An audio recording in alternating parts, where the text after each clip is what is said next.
Bonjour tout le monde. Contrairement à ce qu'on fait habituellement, je vais vous présenter les résultats avant de faire la présentation. Ce que je vais vous présenter aujourd'hui, c'est un concept, un instrument que j'appelle novateur. On ne voit pas ça souvent, c'est sorti il y a environ 2 ans. Et moi, je trouve ça très intéressant. Vous allez voir que quand on parle d'innovation, c'en est une, là, vis-à-vis ce qu'on est habitué de voir.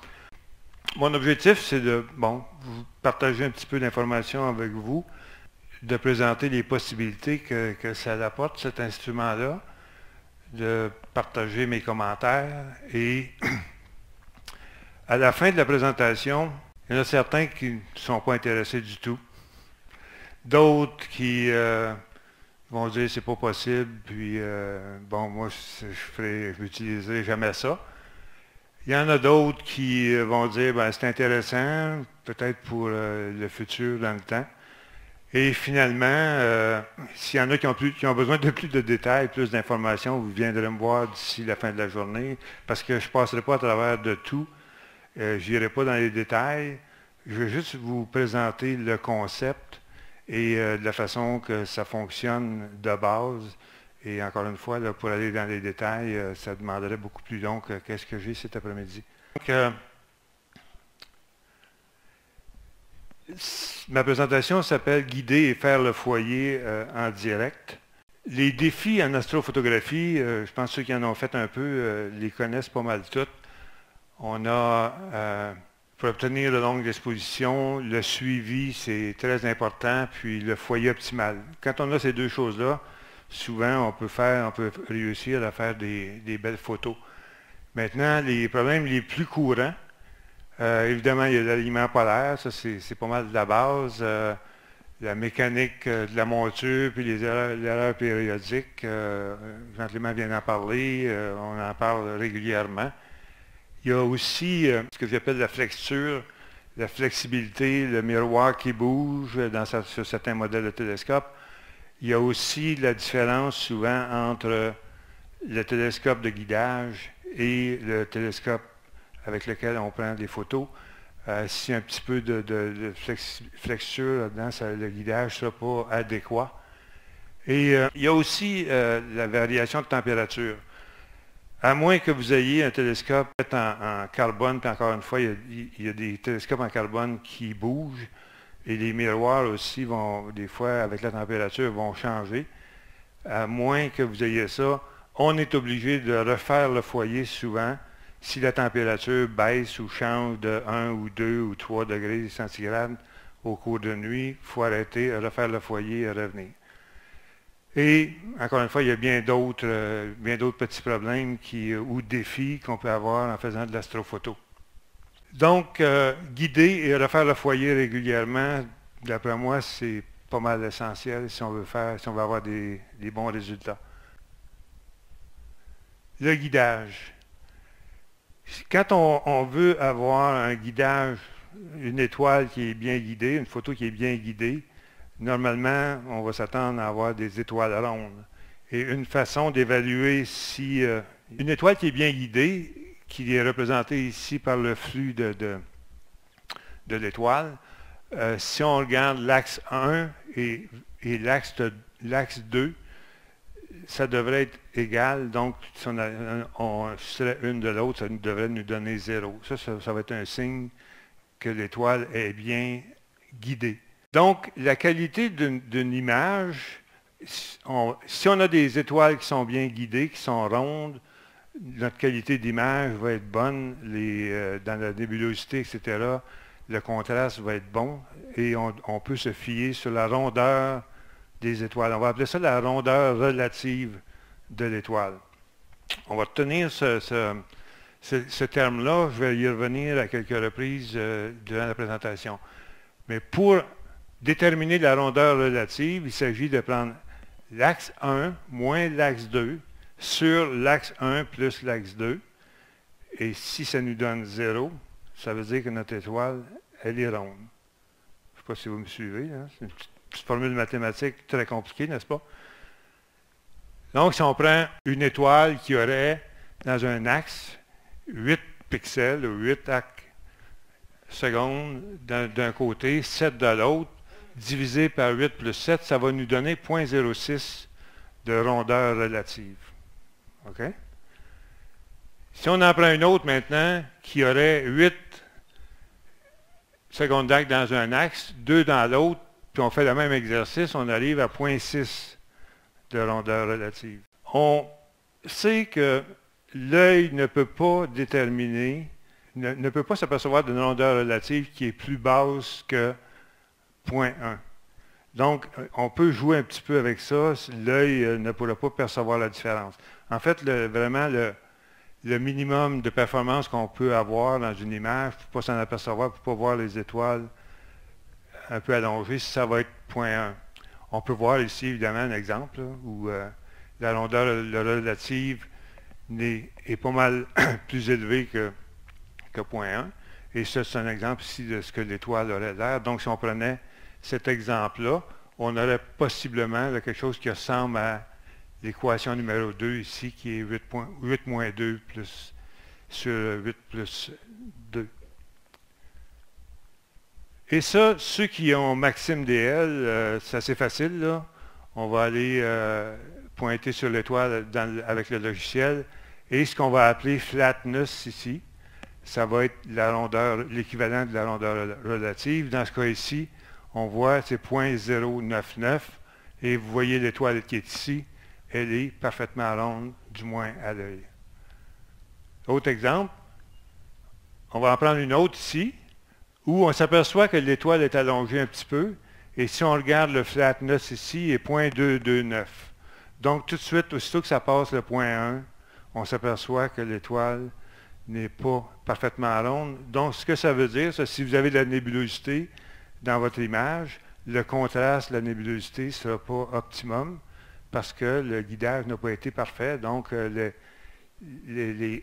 nébulosité va être un petit peu déplacée, moins de contraste.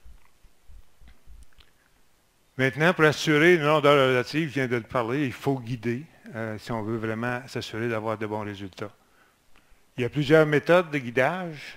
Je vais vous en présenter une aujourd'hui que moi je considère novatrice. Ça s'appelle guider sur l'axe. Qu'est-ce que ça veut dire? Ça, c'est qu'on va prendre la lumière du télescope qui s'en vient du télescope ici.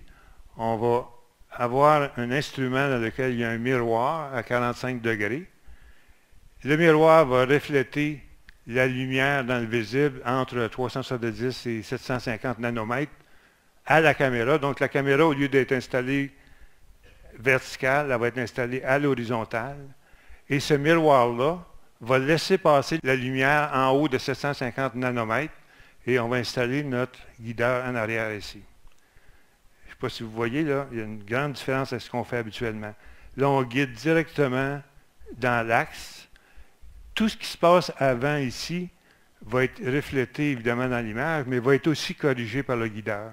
Directement, en ligne, il n'y a pas de flexure, c'est directement dans l'axe. Voici, bon, c'est une représentation de l'instrument, on va revenir là. Le principe, c'est de diviser la lumière entre la lumière visible puis le NIR, l'infrarouge proche. C'est le même télescope, la même ouverture, il n'y a pas de flexure, comme vous disiez tantôt. C'est plus facile de trouver une étoile guide parce qu'on peut aller chercher une étoile guide dans le même champ qu'on utilise pour la caméra. Et il n'y a pas de rotation, donc techniquement, vous pouvez utiliser le même PLU, les mêmes flats. On aime tout ça faire des flats. Vous pouvez utiliser le même flat parce qu'on n'a pas besoin de tourner la caméra comme quand on a des off-axis guiders, par exemple. On n'a pas besoin de faire ça. Donc, on a toujours le même champ, à moins que vous changiez quelque chose dans l'optique. Ça va toujours être le même PLU qui peut être utilisé, sauf si vous avez de la poussière qui se cumule, etc. Et en plus, dans l'infrarouge proche, le fait d'utiliser l'infrarouge proche, ça diminue, l'impact du seeing est diminué, on dit à peu près 23 %, c'est peut-être 22, c'est peut-être 25, mais le seeing affecte moins dans la bande passante qui est reliée à l'infrarouge. Ça, c'est l'instrument, là. C'est un dessin, mais c'est quand même l'instrument tel qu'il est. La lumière du télescope entre ici, elle est reflétée à la caméra et le guidage se fait en arrière ici. Il y a incorporé une table XY. Donc, si vous avez un capteur de guidage qui est beaucoup plus petit que votre caméra ici, vous pouvez le bouger pour aller chercher l'étoile guide dans le même champ que le champ que vous prenez avec votre caméra pour faire l'image. Ça, c'est un exemple ici d'une caméra qui est montée, là, une caméra S-Big. L'instrument est ici, puis ça, c'est la caméra de guidage qui est installée en arrière. Donc, bon, si on regarde ça, le nom du miroir, il appelle ça un miroir dichroïque, là, qui laisse passer, en fait, un miroir froid, qui appelle aussi, ça laisse passer les fréquences en haut de 750 nanomètres. Le poids, ça pèse à peu près 1,8 livres, là, tout près de 2 kilos. Ça, c'est mon installation. L'instrument est installé ici. Ça, c'est mon capteur de guidage, qui est le capteur 640 par 480, là, qui vient avec les têtes de guidage des caméras S-Big. Ça, c'est la roue fil, puis la caméra de l'autre côté, là, je vais vous la montrer. Des images que j'ai prises avec mon iPhone, c'est pas tellement des belles images, mais ça, c'est la caméra. La lumière entre ici, elle est reflétée là pour la caméra, puis elle passe tout droit ici pour s'en aller au capteur de guidage. Bon, c'est une autre façon, ça, c'est la caméra qui est ici, là.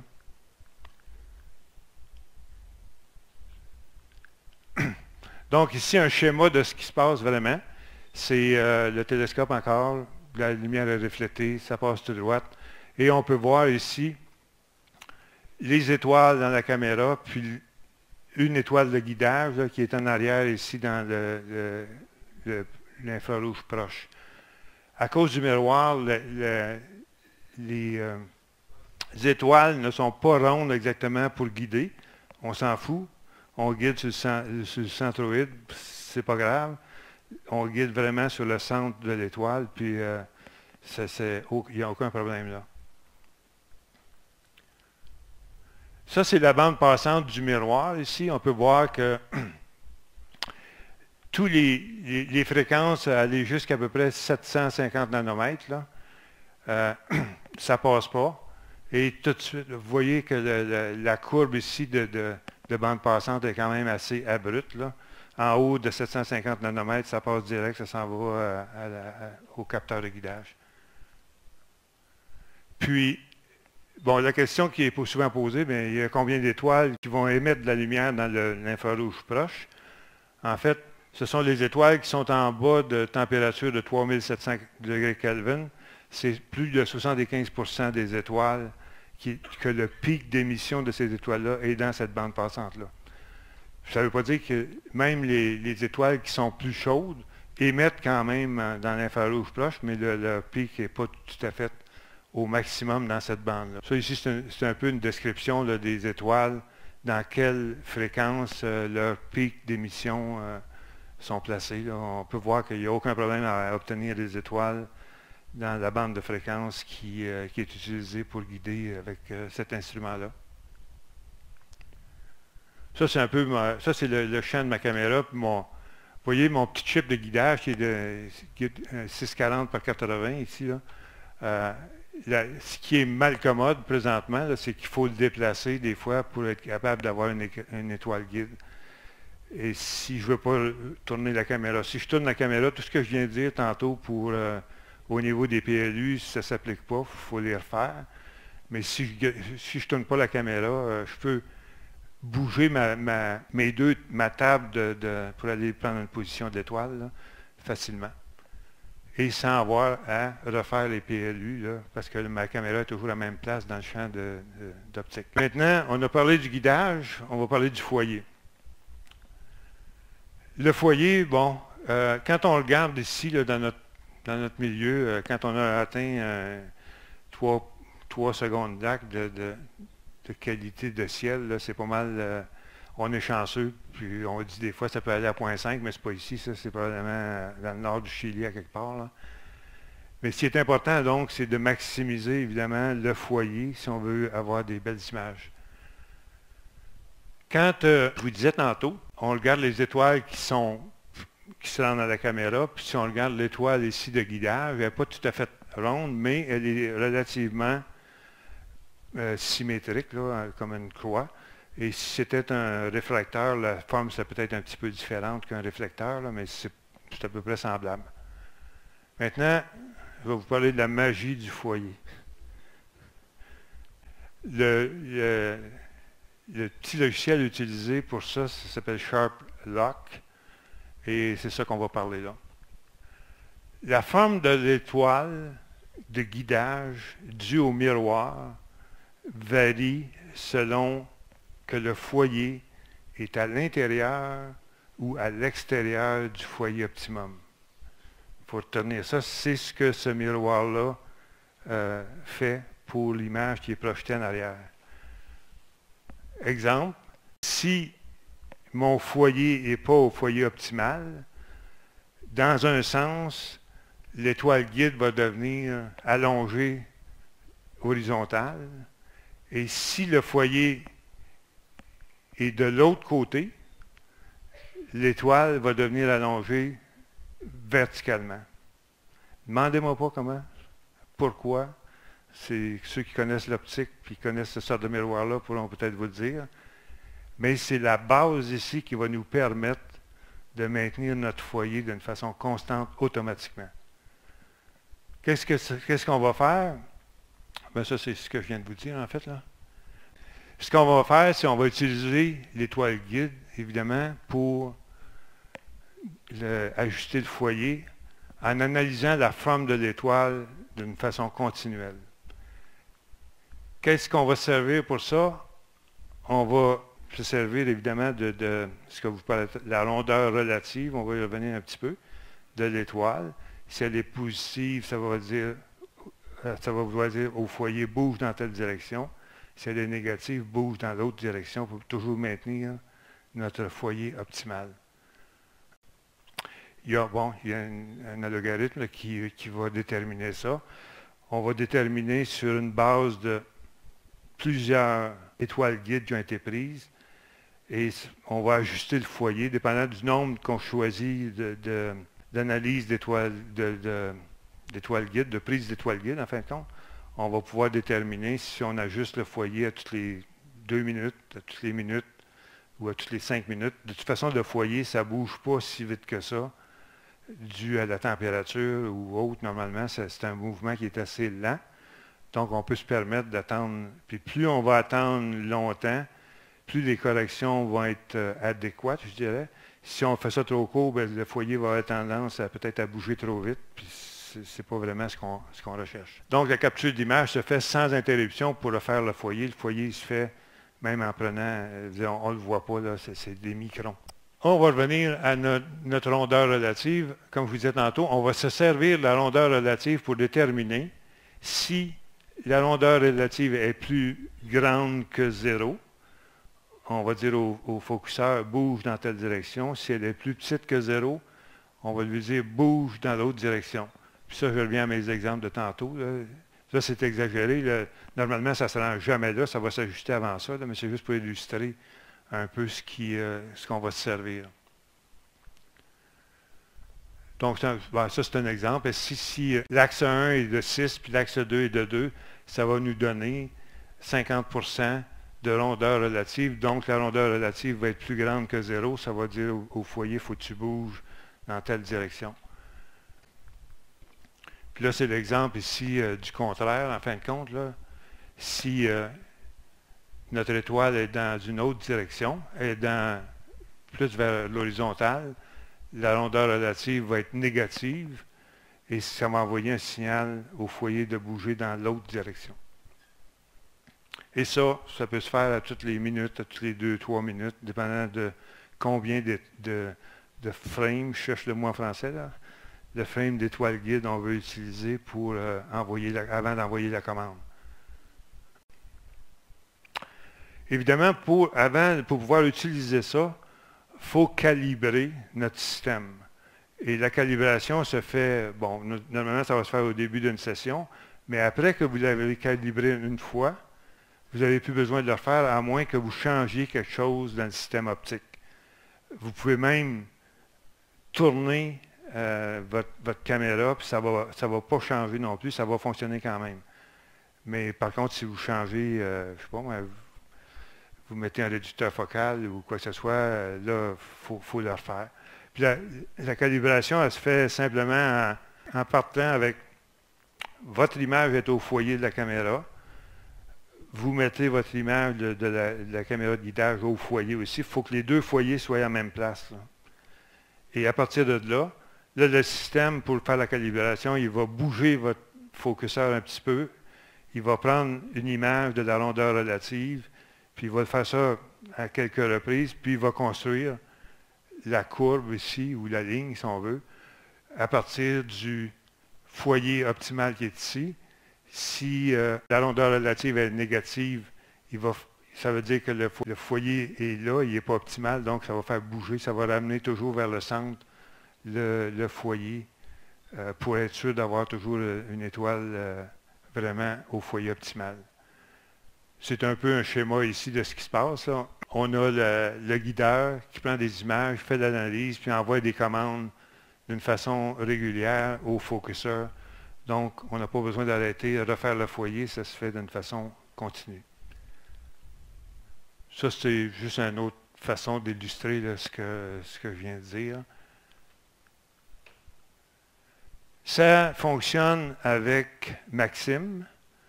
Donc, il faut utiliser Maxim pour le faire. C'est Maxim 4.6 en fait, là. Et ça prend un focuseur ASCOM pour être capable d'utiliser ce système-là. En fait, ici, on a la fenêtre de Maxim.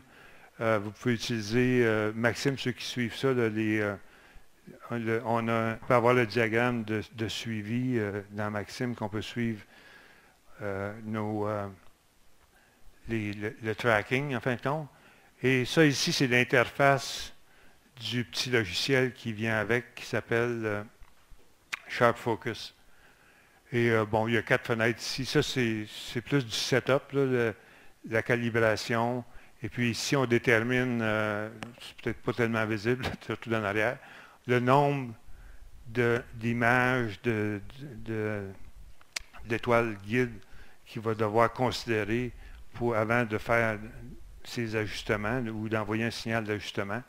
Puis normalement, ça peut être 10, 15, 20, dépendant de ce que vous voulez. Ça dépend aussi. Et le temps va être fonction du temps de capture de votre image guide et le download time aussi, plus un facteur de 3 parce que le système ne va pas utiliser seulement si vous dites utilise 10 images, il ne va pas utiliser seulement ces 10 images-là, il va utiliser toutes les images qui sont dans le système, mais avec il y a une fonction, un mot savant, là, dégressive, je pense, ni plus ni moins, il va prendre, les dernières images vont avoir plus d'impact que ceux qui ont été prises il y a 15, 20 ou 30 images, là, pour vraiment envoyer un ajustement qui n'est pas un ajustement basé sur le moment, mais bien sur une tendance.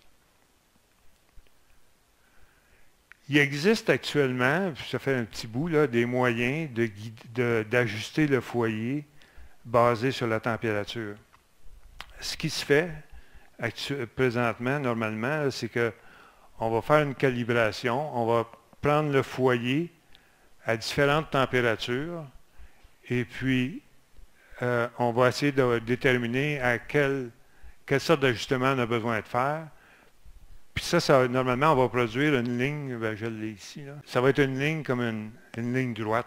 Mais dans la réalité, le foyer ne bouge pas dans une ligne droite. Ça, c'est une courbe ici, là, qui a été faite juste pour déterminer où était le foyer optimal, basé sur une variante de température.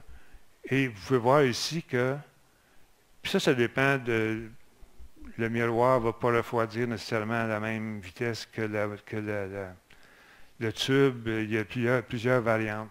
Ce qui fait que ajuster le foyer en utilisant la rondeur relative de l'étoile guide, c'est très précis comparativement à ce que ça va être ici. En conclusion, c'est un moyen très précis d'ajuster le guidage et la mise au point. Idéalement, la caméra guide devrait avoir le plus grand capteur possible. Évidemment, c'est beaucoup plus facile si on a un grand capteur en arrière pour guider que simplement un petit chip de 640 par 80, parce qu'on a beaucoup plus de choix d'étoiles sans être obligé de bouger les tables manuellement là, pour aller chercher l'étoile guide ou de faire la rotation de la caméra. Ça demande un back focus de 2,6 pouces. Alors, si vous êtes serré dans la distance que vous avez disponible en arrière de votre télescope, ça peut devenir problématique. Ça prend au moins 2,6 pouces minimum de back focus disponible pour installer ça, parce qu'à cause du miroir là, qui est au 45 degrés. Et le prix, c'est quand même quelque chose qui n'est pas donné. Là. Il y en a deux modèles. Un modèle qui est XT, là, qui est plus gros pour ceux qui ont des caméras avec des capteurs plus grands. Il y en a un modèle plus petit qui, si vous avez un capteur qui est plus petit, vous n'avez pas besoin d'avoir le gros modèle. Le miroir est plus petit, puis tout est plus petit. C'est à peu près, c'est autour de 1500, je pense, dollars US. C'est fait aux États-Unis. Celui qui est en arrière de ça, c'est, je vais vous le montrer tantôt. C'est un Suisse, il parle très bien français. Puis vous avez vu, je ne sais pas si vous avez vu dans le dessin, là, c'est très, très, très bien fait. Les Suisses ont cette qualité-là quand ils font des choses habituellement. Le machinage, puis ils sont habitués de faire des montres. Là. Et d'après moi, c'est une méthode qui va être utilisée de plus en plus. Ces miroirs-là, à ma connaissance, ce que moi j'entendais déjà, ça coûtait des fortunes d'acheter ces miroirs-là. Je ne sais pas, Luc, c'était déjà... Maintenant, le prix semble avoir baissé. Puis évidemment, si ça commence à être utilisé, ça va faire comme d'autres choses. Les prix vont probablement être de plus en plus accessibles. Moi, pour moi, ça fonctionne très bien. Je l'ai adopté. Maintenant, pour moi, c'est la méthode. Puis, ça fait des belles images, évidemment. C'est le guidage, puis la mise au foyer, dans mon cas, c'était moins important parce que moi, j'ai des trosses au carbone, puis ça bouge pas. Je peux faire le foyer, puis revenir 2 semaines après, puis même si la température est 10 degrés de différence, ça va être pareil. Là. Mais des fois, ça peut être utile pour certains d'avoir ça aussi. La compagnie qui fait ça, c'est Innovation Foresight. C'est Gaston Baudat qui s'appelle, le docteur qui est dans cette petite compagnie-là qui font ça. Je ne sais pas ce qu'il fait dans la vie. Il a un doctorat en...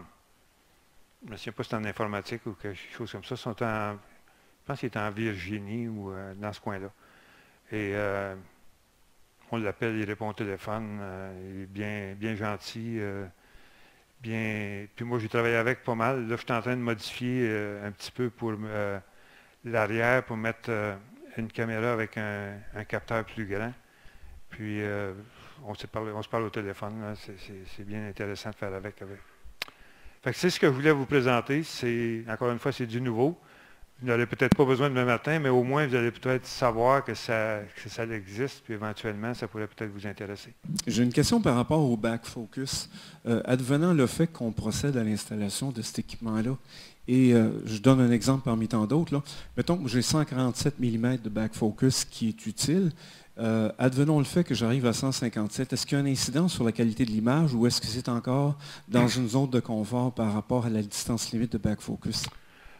Bon, ça dépend de qu'est-ce qu'on veut dire par back focus. Là. Moi, j'ai un Ritchie Chrétien, puis j'ai une tolérance là, pour vraiment optimiser le télescope. Il faut que mon capteur soit exactement c'est 9 points quelques pouces. Là. Ça, c'est le maximum que je peux aller. Je peux le bouger, mais là, je vais minimiser la qualité, si on veut, du Ritchie Chrétien. Si on parle de back focus dans le sens d'être capable d'atteindre le foyer, moi je peux atteindre le foyer même plus loin que ça, parce que c'est le secondaire qui bouge. Mais si on parle de back focus pour atteindre le foyer, exemple d'un chemin de casse-grain, si vous allez plus en arrière, vous êtes plus capable de faire le foyer. En ajustant parce qu'un chemin de casse-grain, on va ajuster le miroir principal pour faire le foyer, mais il y a une limite à ça, là. Quand il est rendu au bout, tu ne peux plus l'ajuster. Puis là, si ta caméra est en arrière de ça, elle est plus loin que ça, bien là, tu ne seras plus capable de faire le foyer. C'est dans ce sens-là, moi, que ça deviendrait un problème majeur à ce moment-là. Une question, le focuseur électrique, est-ce qu'il faut qu'il y ait un encodeur? Ou juste un focuseur électrique? Non, il n'y a pas besoin d'encodeur. Il va calculer le temps de motion, en fait.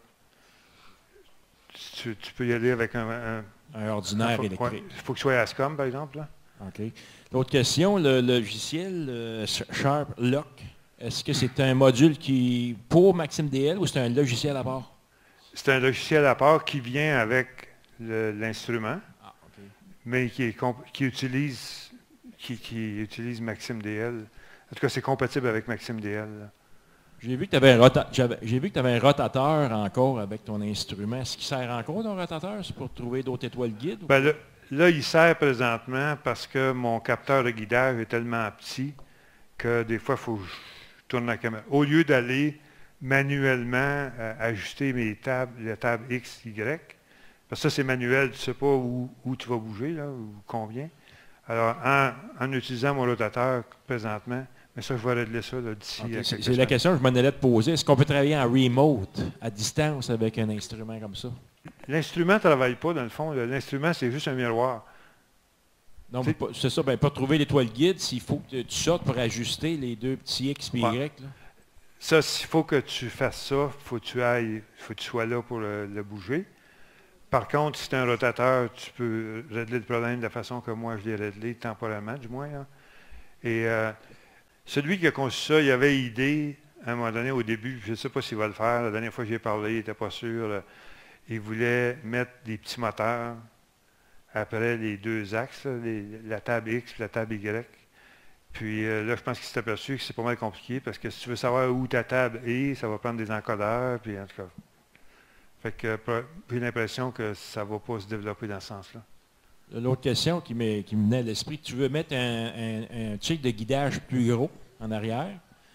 Le foyer, est-ce qu'il se fait à la même place? Si tu places une caméra CCD, y a-t-il un ajustement pour le foyer ou il faut que ça arrive exactement?